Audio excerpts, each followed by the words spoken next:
The transformations of Son Goku symbolize a core feature of his character, that he's always moving forward, always breaking his limits. But then, in the Dragon Ball Super manga, we got a transformation that appeared to celebrate Goku going backwards and limiting his growth as a character. And this is just really dumb because transformations in Dragon Ball and shonen battle anime in general are supposed to represent an evolution of its characters, that they've taken a pivotal step forward on their journeys of self-actualization and ascended to become a higher being than they were mere moments ago.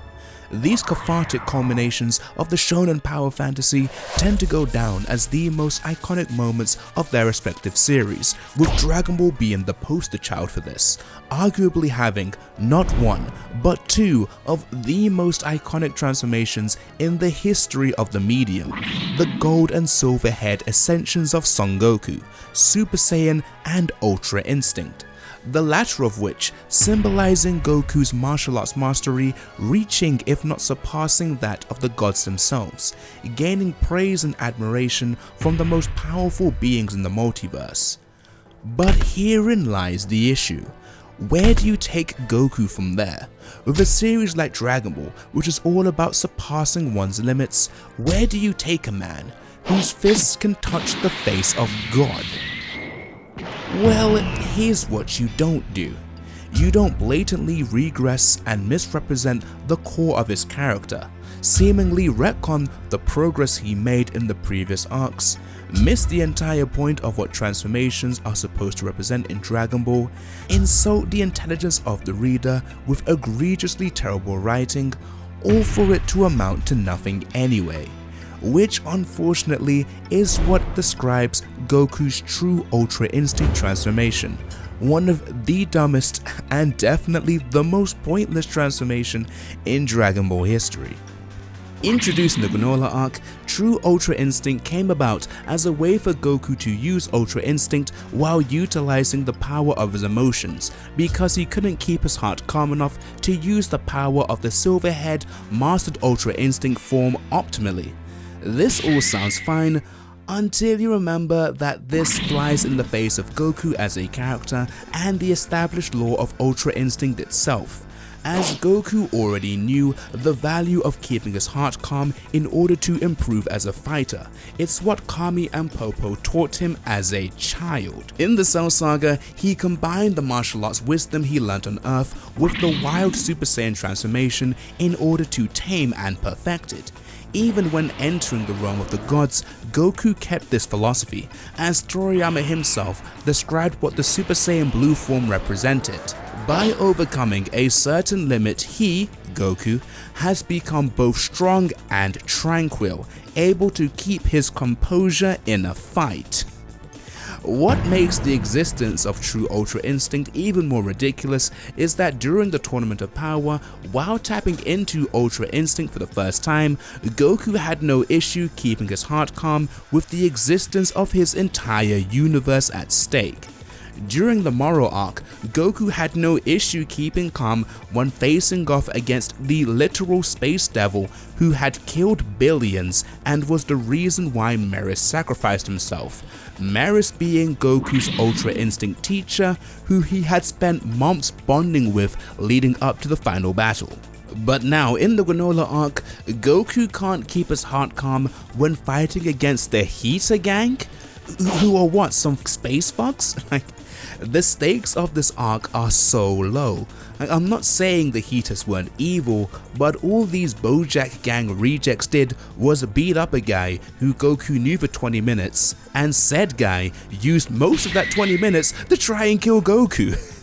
These planet brokers don't even really want to destroy anything, they just wanted to gain Frieza's empire and his resources. So this idea that Goku now can't keep calm in a fight against these bozos in the grand scheme of things and would instead choose to forgo all of his martial arts teachings, it's just ridiculously bad character writing for Goku. Then there's the bad writing in relation to Ultra Instinct itself, as true Ultra Instinct contradicts the mechanics of the technique as established arcs prior, because the form is just Goku being emotional while using Ultra Instinct in its Omen form. However, in the moral arc, Goku went from using Omen while calm to clearly getting more emotional as the fight went on, and it gave him no such power boost when he was getting stomped on by Moro. It was clearly stated by two angels that Omen is just completely inferior to the mastered Ultra Instinct form, which Meris even called the true version of Ultra Instinct. Hell, in the Tournament of Power, when Goku first entered Ultra Instinct Omen, he did so by reflecting on all of his martial arts teachings he'd learned throughout his life, which included Popo and Kami's teachings for him to be calm and tranquil.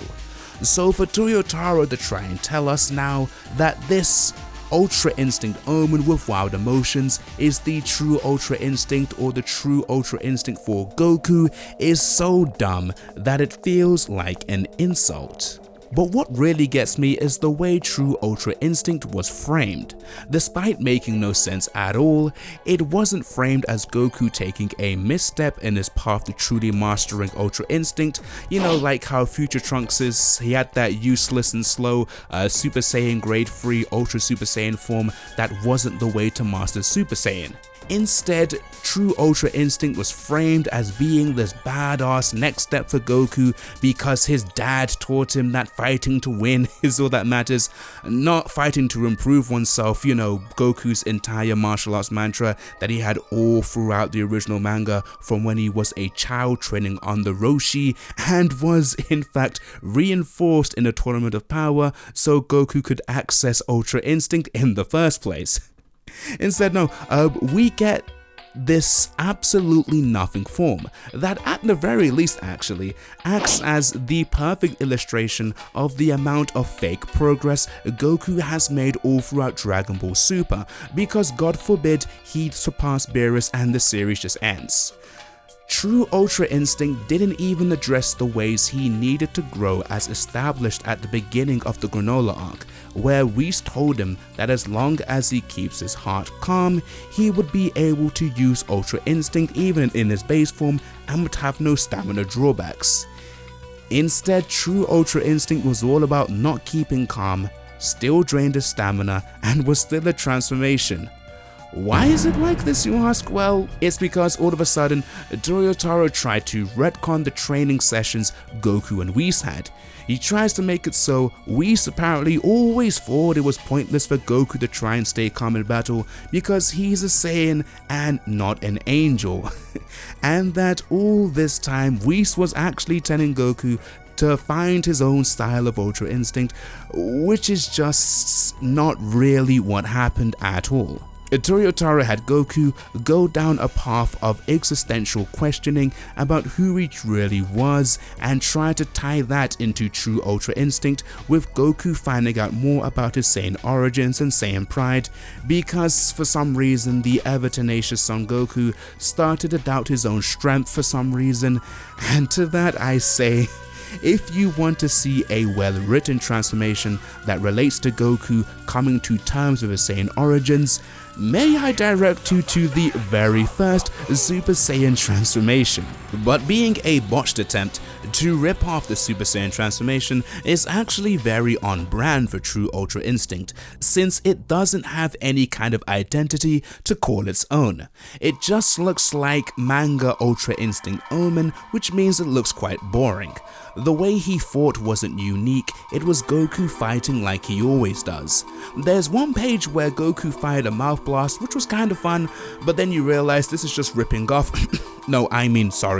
paying homage to the Buu saga completely, and the perspective of the panel is just way off. Like, there's no reason for Gas to look that small when Goku's kick didn't knock him away anywhere. But hey, this wouldn't be the first time that Toyotaro's lack of understanding when it comes to perspective made Goku look like a giant for no reason. Okay, let me stop. Okay, the appeal of Ultra Instinct is that Goku fights like a higher being, like a true god of martial arts. As for the form's aesthetic appeal, even in the black and white medium of manga, the pure whiteness of mastered Ultra Instinct creates a stark and striking visual contrast from Goku's base form, symbolizing that Goku has gone through a subtle yet dramatic change akin to the original Super Saiyan form, but his hair not spiking up wildly communicates that this form reflects serene calmness. But true Ultra Instinct takes away all the appeal of Ultra Instinct and adds nothing new except for making Ultra Instinct convoluted for absolutely no reason. Goku learning how to fight more optimally at maximum efficiency shouldn't need a whole diagram with 4 different forms or states. But beyond all this, do you know what really makes true Ultra Instinct truly the most pointless transformation in Dragon Ball history? Well, viewer, it's the fact that as far as I can tell, it's just gone. Proof like it never existed. See, in the superhero manga epilogue, when Goku challenges Gohan, he requests that they both start with their most powerful techniques / transformations. They're kind of interchangeable in Dragon Ball, and Goku transforms into his silver-haired, mastered, perfected, whatever, Ultra Instinct form and has no issues keeping calm or whatever bullshit, and he's back to fighting like a more divine being. The stronger, emotional, true Ultra Instinct, the style that was apparently supposed to reflect Goku's true self, is just nowhere to be seen and is not mentioned, along with Ultra Ego Vegeta. Maybe Black Frieza knocked the stupid out of them, and they both vowed to never use those shitty transformations again. But to be fair, since Ultra Instinct was never supposed to exist in the first place and only came into being after Toriyama did Toei a favor, I guess it was bound to become a convoluted mess in time. To find out more about the weird canonicity and weird origins of Ultra Instinct, click this video over here. Anyway guys, thank you so much for watching. Like this video if you enjoyed and stay locked into the cage. Peace out.